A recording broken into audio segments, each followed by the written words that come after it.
Hello বন্ধুরা, Raju Rinku simple রান্নায় আপনাদের স্বাগত। আজকে আমি বানাবো রাতের বেঁচে রাখা ভাত না ফেলে আমি ভাত ফ্রাই বানাবো। রাত্রে ভাত বেশি ছিল, তাই সকালে কেউ খাবে না, তার জন্য আমি ভাত না ফেলে আমি বানাবো ভাত ফ্রাই। তার জন্য আমি নিয়েছি দুটো টমেটো কেটে নিয়েছি, একটা বড় সাইজের পেঁয়াজ, কিছু কড়ি পাতা, দুটো আলু, আর তার সঙ্গে নিয়েছি দুটো ডিম। আর সব থেকে ভাত ফ্রাই আমি মানে আমার যে স্বাদ লাগে, ভালো লাগে, তার জন্য আমি নিয়েছি এক বাটি বাদাম।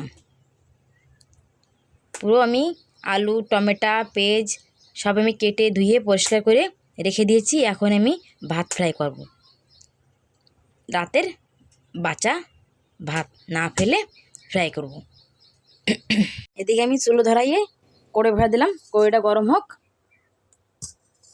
তার মধ্যে আমি ফোড়নে কি দেব তাই আমি তৈরি করি। ওদিকে কড়াই গরম করে তেল বসাইয়ে আমি নিলাম ফোড়নের জন্য দুটো এলাচ, দুটো লবঙ্গ, একটা বড় সাইজের এলাচ, দারচিনি, আর দুটো শুকনো লঙ্কা, আর সঙ্গে নিয়েছি পাঁচফোড়ন। এদিকে আমার তেল গরম হয়ে গেছে, এখন দিয়ে দেবো পুরো গোটা মশলা দিয়ে দেবো আমি তেলের করে। এই যে আমার ফোড়নে সব ফুটে গেছে, গোটা মশলা ফুটে গেছে। এখন দিয়ে দেবো আমি এই যে এক বাটি রাখা বাদাম দিয়ে দেবো।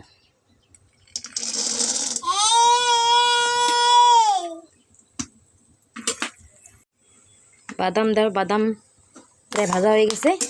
এখন দিয়ে দেবো আমি আলু, টমেটো, পেঁয়াজ।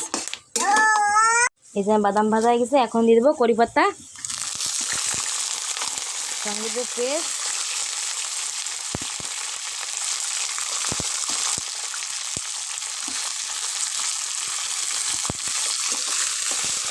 এই একটু সময় ভাজবো। ভাজার পরে আমি আলু আর সঙ্গে টমেটো, পাতা, পেস্ট সব ভাজা হয়ে গেছে। এখন দিয়ে দেবো আমি আলু। এই যে আমার আলু দেওয়া হয়ে গেছে। এখন আমি ওর সঙ্গে আধা চামচ শুকনো লঙ্কার গুঁড়ি, আধা চামচ হলদি পাউডার আর স্বাদ মতন লবণ দিয়ে দেবো, যার কারণে আলুটা একটু নরম হয়ে যাবে। এদিকে আমার আলু সফট হয়ে গেছে। এখন আমার দুটো ডিম নিয়েছিলাম না, ভেঙে এক এক করে দুটোটা দিয়ে দেবো। এই যে আমার ডিম একটা ভাঙছি আর একটা ভাঙবো। ডিম দেওয়া হয়ে গেছে, ডিমটাও ফ্রাই হয়ে গেছে। দেখো বন্ধুরা কি সুন্দর একটা কালার হয়েছে, কালারের সঙ্গে সুন্দর একটা সেন্ট হচ্ছে। এখন আমি দিয়ে দেবো টমেটো।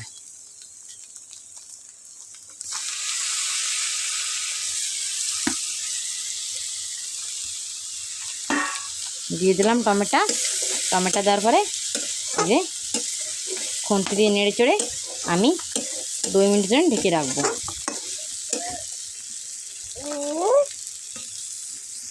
আর টমেটো দেওয়ার পর 2 মিনিট ঢাকনা দেওয়ার কারণ হয়েছে কি, যে টমেটো জলদি সফট হয়ে যাবে, তার জন্য আমি ঢাকনা দিয়ে 2 মিনিট রেখে দিয়েছিলাম। এখন ঢাকনা খুলে দেখি যে কি হয়েছে।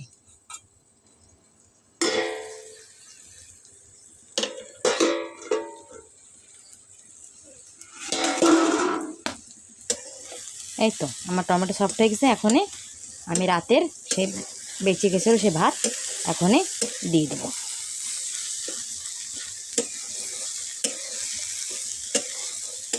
ভাত প্রায় 10 মিনিটে হয়ে যায়, 10 মিনিটে হয়ে যায় ভাত ফ্রাই মশলা পুরো রেডি।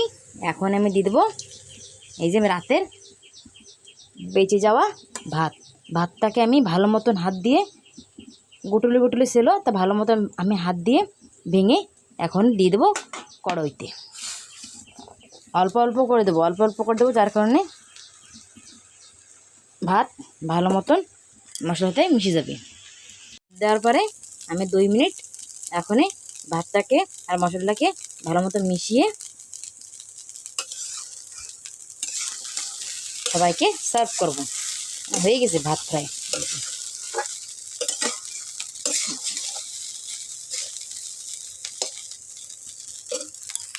এই যে আমার ভাত ফ্রাই রেডি।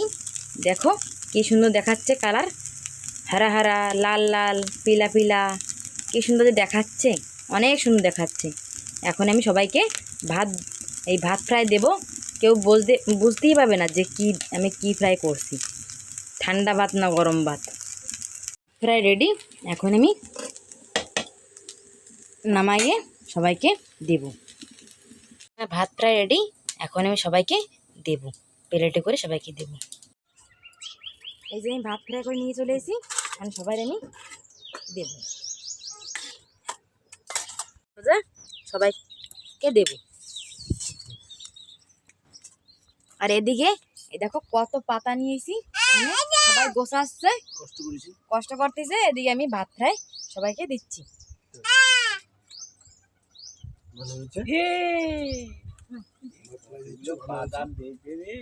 এদিকে এই যে সন্তোষ ভাইটি খাচ্ছে, এদিকে আয়শা খাচ্ছে, আয়শার বাবাও খাচ্ছে, এদিকে ঠাকুরদা খাচ্ছে, ওই ঠাকুমাও খাচ্ছে। কিরম হয়েছে ভাত ফ্রাই? সুন্দর হয়েছে, সুন্দর, দারুন দারুন। পেঁয়াজ দিয়ে খাচ্ছ? আলু দিয়েছে, পেঁয়াজ দিয়েছে, এটাকে ভালো করে বানিয়েছে, খেতে ভালো লাগছে। তোমরা এরকম বানিয়ে খাবা। আগামী দিন দেখাবে নতুন একটা রেসিপির সঙ্গে।